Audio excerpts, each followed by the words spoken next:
Hello, नमस्ते, सत श्री अकाल, अस्सलाम वालेकुम। जब मैं छोटा था तो मुझे रैंकिंग्स और लिस्ट काफ़ी अच्छी लगती थी। तो मैं आईसीसी रैंकिंग्स देखता था, फीफा की रैंकिंग्स देखता था कि कौन सबसे बेस्ट है, कौन क्या है। और मुझे जो सबसे ज़्यादा फैसिनेट करता था वो लिस्ट मतलब करता था, फोर्ब्स का लिस्ट हो या फिर टाइम्स मैगज़ीन का 100 most influential people, most powerful people. तो ये सब मुझे काफ़ी मतलब फैसिनेट करता था और मुझे सब याद रहते थे। मुझे बिलियनियर्स की नेटवर्थ याद रहती थी कि वो इनके पास इतनी दौलत है, इनके पास ये है, ये इतने पावरफुल हैं। तो मुझे ये सब कुछ याद रहता था। तो लिस्ट से आज मैं एक लिस्ट के बारे में जो बात करने वाला हूँ, वो बड़े बड़े लोग इस लिस्ट पे बात करने में कतरा रहे हैं, लेकिन हम तो भाई छोटे लोग हैं, हम तो बात करेंगे इस पर। और ये लिस्ट ऐसी है कि इसमें मतलब बेफिक्र होके कह सकते हैं हम, क्योंकि ये लिस्ट में ये ग्लोबल लिस्ट है। अगर कोई इंडिया की लिस्ट होती तो शायद मैं इस पे बात नहीं करता, क्योंकि इंडिया सिस्टम तो आप जानते ही हैं। सो तो ये ग्लोबल चीज़ है, तो मैं इसमें इन्वॉल्व होना चाहता हूँ, ना कि कोई इंडियन चीज़ पर। तो ये लिस्ट के बारे में आपने अंदाज़ा लगा ही लिया होगा ये कौन सी लिस्ट है। दुनिया की मतलब दुनिया में जल्जला लाने की कुव्वत रखता है ये लिस्ट। पूरी दुनिया को उसके जड़ से हिला कर रखते कि अगर ये लिस्ट बाहर आया तो।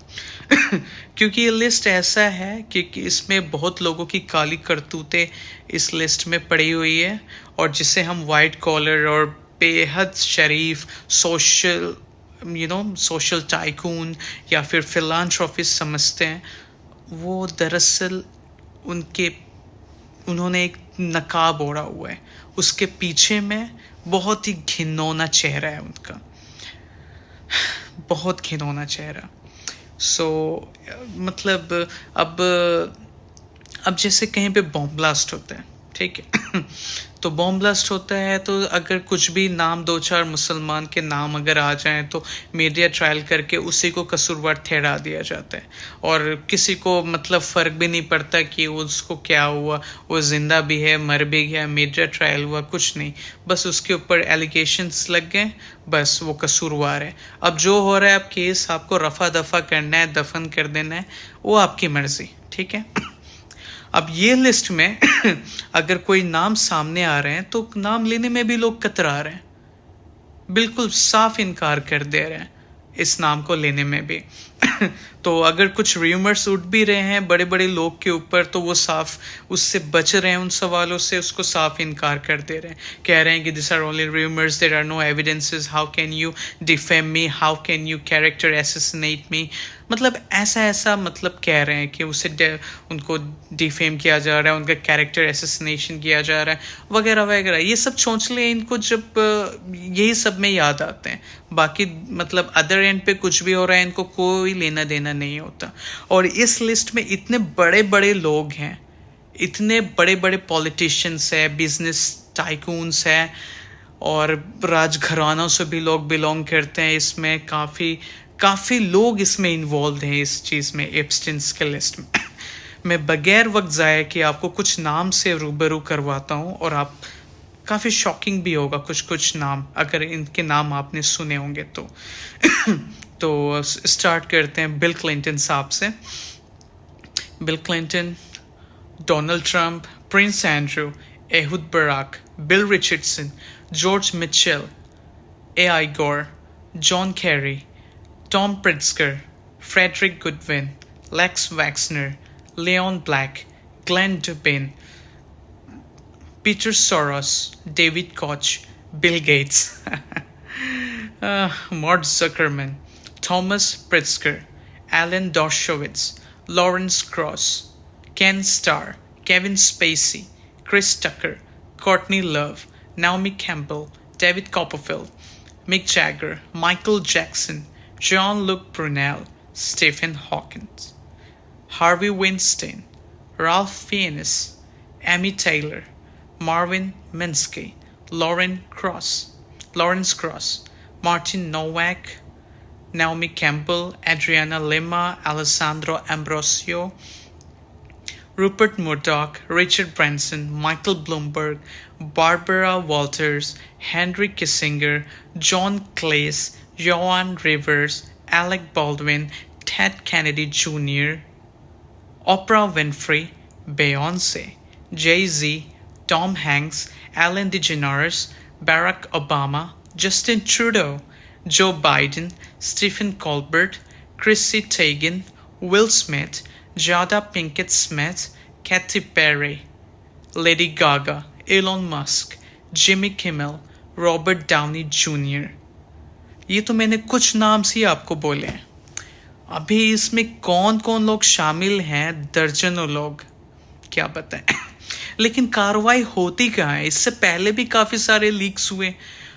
पनामा पेपर्स आया, पेंडोरा पेपर्स आया, फिर पैराडाइज पेपर्स आया, फिर लक्स लीक्स आया, और भी कई सारे लिस्ट हैं। लेकिन किसके ऊपर कार्रवाई होती है?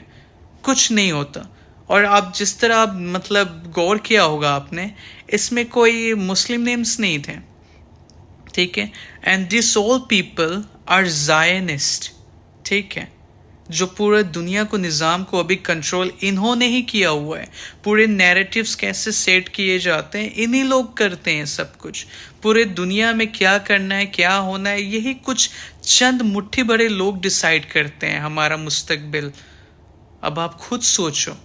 और कोई मतलब अकाउंटेबिलिटी कुछ भी नहीं, कुछ भी नहीं। जो हो रहा है हो चल रहा है, और इनको वाकई में कुछ नहीं होगा। आपको अगर मैं रूबरू करवाऊँ तो डीडी, एक बहुत बड़े रैपर यूएस के, उनका कितना ट्रैफिकिंग का चीज़ था, लेकिन क्या हुआ, सारे सबूत मिटा गए और वो अभी बाहर घूम रहा है एकदम मज़े में, जैसा कि कुछ किया ही नहीं उसने। जबकि उसने कितने ज़िंदगी बर्बाद की है वो तो खैर रब ही जानते हैं। और इनका भी कुछ नहीं होने। और मैं दावे के साथ कह सकता हूँ कि इसमें हमारे कौम के लोग भी काफ़ी पीछे नहीं हटे होंगे, वो भी शामिल होंगे इसमें। क्योंकि इतने सालों में फ़िलिस्तीन और गाज़ा में जो भी कुछ हो रहा है, हमारे हुक्मरान जो मुस्लिम देशों के हुक्मरान हैं, हमारे कौम के रहबर रहनुमा बने बैठे हैं, उन्होंने इस पे चूं तक नहीं की। क्या पता कहीं ये भी उसमें इन्वॉल्व हो उन सब केसेस में। खैर, अरब के शेख जो बड़े बड़े लोग होते हैं वो तो अय्याशी के लिए जाने ही जाते हैं, तो क्या पता ये भी एप्स्टीन आइलैंड विजिट किए हों, इनको भी ब्लैकमेल किया गया हो। दुनिया के सामने अगर कोई शरीफ ज़्यादा है, अगर उसका चेहरा, घिनौना चेहरा दुनिया के सामने आ जाता है तो काफ़ी एम्बैरेसिंग फील होता है, बहुत ज़्यादा एम्बैरेसमेंट होते हैं। तो हो सकता है उनको भी ब्लैकमेल किया जा रहा हो, जाहिर सी बात है। और ये जो ज़ायनिस्ट जो लोग होते हैं ना, बहुत ही अव्वल दर्जे के डैश होते हैं। तो हो सकता है इनको मतलब लालच दी गई हो, और अय्याशी में तो ये लोग कुछ भी कर सकते हैं। सो इसके लिए अपना ज़मीर बेच दिया हो, वो गिरवी पे रख दिया हो। इसीलिए तो दुनिया में कहीं भी कुछ भी होता है, कोई कंडेमनेशन भी नहीं आता कि भाई हमने कंडेम कर रहे हैं कि भाई फ़िलिस्तीन में, गाज़ा में, लेबनान में, सीरिया में, इराक में जो कुछ हो रहा है, यमन में कुछ हो रहा है, भाई उसके लिए हम मुखालिफत करते हैं, इसके साथ हम नहीं देते, ये गलत कर रहे हैं आप, हम पीस ट्रीटी के साथ आगे बढ़ सकते हैं, सीज फायर करवा सकते हैं। नहीं यार, कुछ भी नहीं करना है इन्हें, कुछ भी नहीं। और हम यहाँ पर दुआ में बस उनको याद रख सकते हैं, और कुछ हम कर नहीं सकते। अगर हम एहतजाज करने जाएंगे तो हमारे मुल्क के जो आला दर्जे के जो लोग हैं, हमारा मतलब रुखसार लाल कर देंगे कि भाई ये आप क्या कर रहे हो। सो क्या क्या किया जा सकता है? कुछ नहीं, बस अब दुआ कर सकते हैं। और ये भी दुआ कर सकते हैं कि इनके घिनौने चेहरे दुनिया के सामने आ जाएं। ये तो चंद नाम मैंने बताए, और भी बड़े बड़े नाम हैं इस लिस्ट में। खैर, अभी के लिए बस इतना ही। थोड़ा फ्रेशन अप हो लेते हैं। अस्सलाम वालेकुम।